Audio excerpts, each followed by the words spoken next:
Pagi hari di Bursa Turki dimulai dengan pencarian kuliner yang paling otentik. Tujuan pertama adalah Iskender Kebab, sebuah hidangan yang tidak mahal namun dianggap sebagai bagian dari sejarah kebab itu sendiri. Sekarang mau cari makan, kita mau makan di tempat ini namanya kebab si Iskender.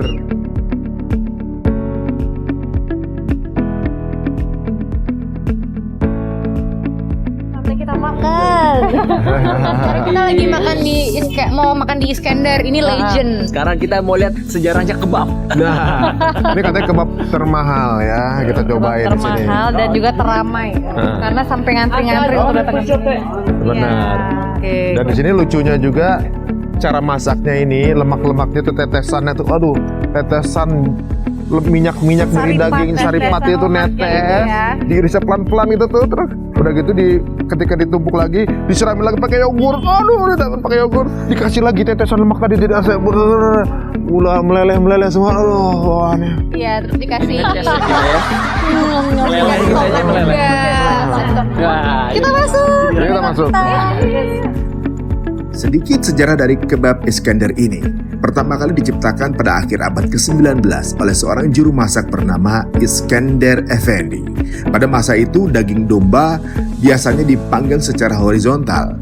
Iskender Efendi membuat inovasi besar dengan memanggang daging secara vertikal, cikal bakal doner kebab modern, sehingga lemak dapat turun ke bawah dan membuat daging tetap lembut. Beliau kemudian menyajikan irisan daging tipis-tipis itu di atas roti pita yang dipotong-potong, lalu menambahkan saus tomat segar dan juga mentega panas yang dituangkan langsung dari wajan. Kelezatan serta inovasi cara memasak membuat nama Iskender Kebab diabadikan mengikuti nama penciptanya hingga kini. Keluarga Iskender masih mengelola restoran asli di Bursa dan hidangan ini telah menjadi ikon kuliner Turki yang mendunia. Pemirsa, kita makan ini kebabnya tanpa biasanya kalau kita makan kebab kan ini ya, yang roti yang dibungkus gitu kan. Ini enggak. Ya. Ini daging dikasih yogurt, disiram lemak-lemak gitu.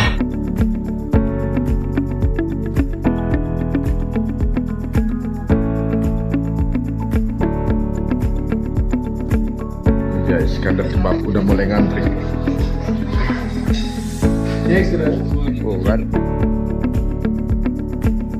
Setelah mengisi perut, perjalanan beralih ke destinasi spiritual, Masjid Agung Bursa atau Ulu Cami.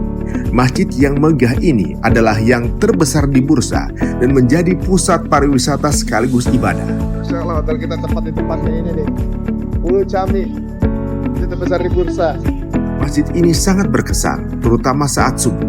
Suasana kedinginan di dalam masjid dan juga di area wudhu yang airnya berasal dari pegunungan memberikan sensasi yang unik.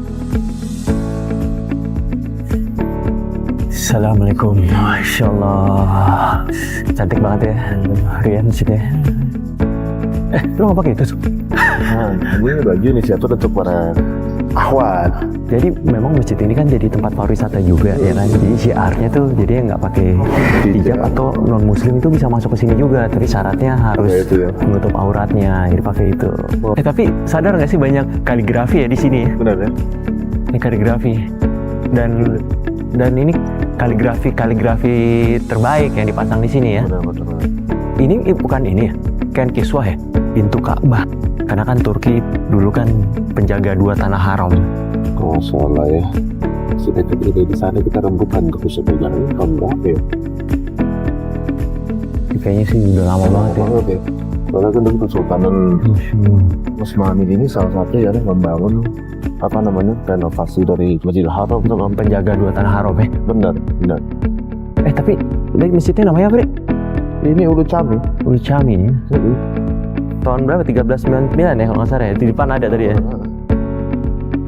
Ini kalau nggak salah kan buatnya ini ya, Yazid, Sultan Yazid ya. Benar. Gimana ceritanya itu sih? Sultan Yazid satu kalau nggak salah ya. Dan dia kalau menang perang dia mau bikin 20 masjid. Tapi karena mungkin dilihat mungkin butuh kali masjid satu yang besar, akhirnya dibikin satu masjid tapi 20 kubah. Itu tempat wudhunya nih. Lu mau wudhu? Lo aja wudhu duluan deh, gue masih ada wudhu soalnya. Gue masih jaga wudhu. Lo aja wudhu. Airnya pun 0 derajat loh Pak. Tapi kayaknya sih biar pahala lebih banyak ya, karena dingin itu kan berarti kan Bener. insya Allah pahala Bener. kan menahan rasa dingin kan. Ya udah lu duluan deh. Pelan-pelan. Gitu ya. Jadi pelan-pelan, dingin pelan dong. Gak bisa ngomong Pak. Bayangin airnya ini gemeteran. Orang Turki aja kedinginan apalagi kita.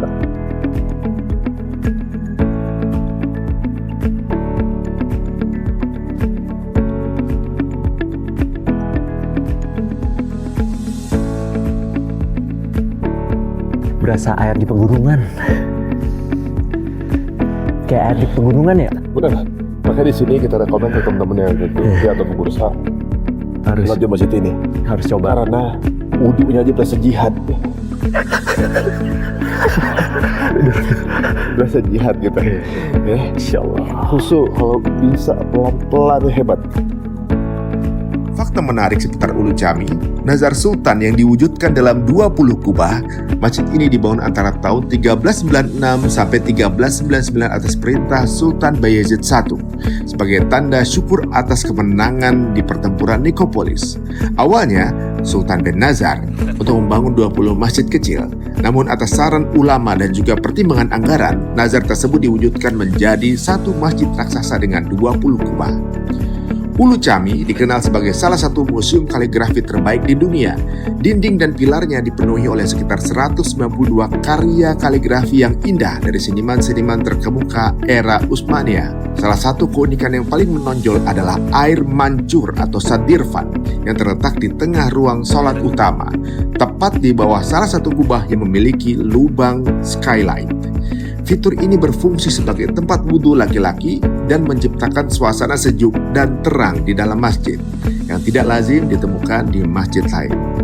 Beberapa sejarawan Islam menganggap Ulu Cami sebagai masjid terpenting kelima dalam Islam setelah masjid di Mekah, Madinah, Yerusalem, dan Damaskus.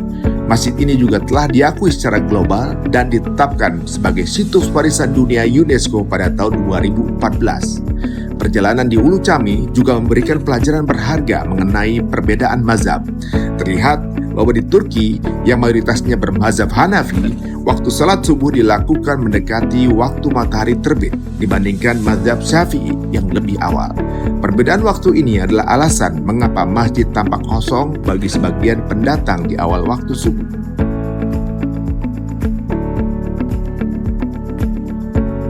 Ingat gak? Dulu sama Antara lagi lari. Iya, benar. Dia lari-lari. Gavin, Antala, Kaila, kapan-kapan kecil lagi ya sayang. Pacaran berdua di dalam kedinginan, dalam keadaan dingin, berdua doang. Kamu yakin mau di sini? Masuk aja. Dingin. Oh iya, di sini lebih Ini.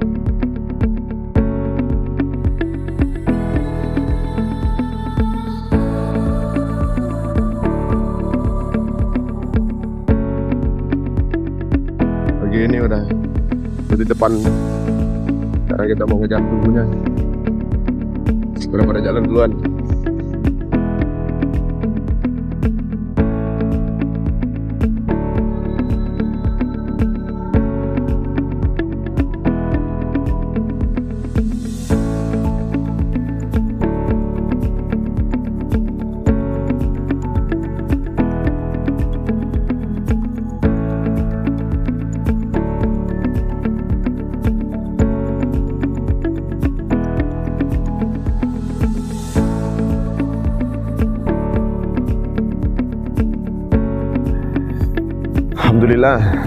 Alhamdulillah, nih Ulu Cami ini memperkesan banget ya kalau kesini, apalagi subuh-subuh. Tapi di sini luar biasa. Bagaimana ukhuwah, habis sholat udah ada yang mengantri untuk mendapatkan apa namanya? Memberikan sedekah. Bener, ini sedekah sup nih. Coba yuk, hangat pastinya kan. Nggak mungkin sup dingin kan. Yang mana? Level kalau di sini ada sup dingin. Ayo kita. Mata udah situ ngarep nih. Ini pada berair lihat. Mata merah, gigi menguning, mulut udah mulai bau. kita kering. Yuk kita ikutin. Sini pula terlihat pemandangan yang menghangatkan hati. Setelah salat subuh, jamaah mengantri untuk mendapatkan sedekah berupa sup hangat atau minuman lain. Pemberian gratis ini yang disebut Orba Ikram adalah bentuk penghormatan dan tradisi sedekah yang kuat di Turki. Turki tapi nggak tahu ngambil minumannya mau sedekahnya tapi artinya nggak mau nih. Gratis artinya adalah gratis.